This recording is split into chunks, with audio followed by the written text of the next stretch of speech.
નમસ્કાર દર્શક મિત્રો, આપ નિહાળી રહ્યા છો N24 ગુજરાતી। તો નજર કરીશું આજના મહત્વના સમાચાર પર। ભરૂચ શહેરમાં નકલી પોલીસ બની લોકો પાસે રૂપિયા વસૂલતા તત્વો સામે એ ડિવિઝન પોલીસે ગણતરીના દિવસોમાં જ કડક કાર્યવાહી કરી 4 આરોપીઓને ઝડપી પાડ્યા છે।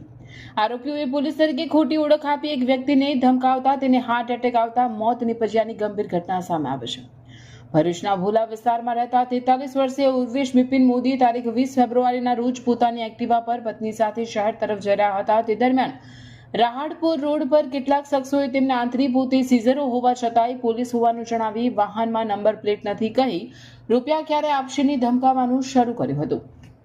નકલી પોલીસનો રોફ અને દાદાગીરીથી ઉર્વેશ મોદી ગભરાઈ જતા તેમને ચાલુ રસ્તા પર જ હાર્ટ એટેક આવ્યો હતો અને તેઓ ઢળી પડ્યા હતા।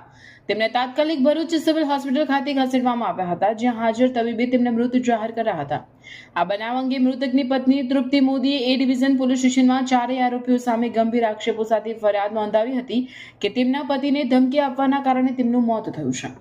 ફરિયાદના આધારે એ ડિવિઝન પોલીસ મથકના પીઆઈ RM વસાવાના માર્ગદર્શન હેઠળ તાત્કાલિક તપાસ હાથ ધરવામાં આવી હતી। સર્વેલન્સ ટીમે સચોટ કામગીરી કરી યોગેશ સંતોષભાઈ બેલેરાવ, સંજુ રામાધ્યાનભાઈ વસાવા, પ્રિતેશ ભરતભાઈ રાણા અને ભાવેશ વસાવાને ઝડપી પાડી કાયદેસરની કાર્યવાહી હાથ ધરી છે। ચોંકાવનારી બાબત એ છે કે જે આરોપીઓ અન્ય વાહન ચાલકોને નંબર પ્લેટ મુદ્દે ધમકાવતા હતા તેમની જ ગાડીઓમાં નંબર પ્લેટ ન હોવાનું તપાસ દરમિયાન સામે આવ્યું છે।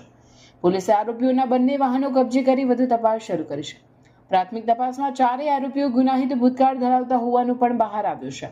પોલીસ દ્વારા સમગ્ર મામલે વધુ પૂછપરછ અને તપાસ ચાલુ છે।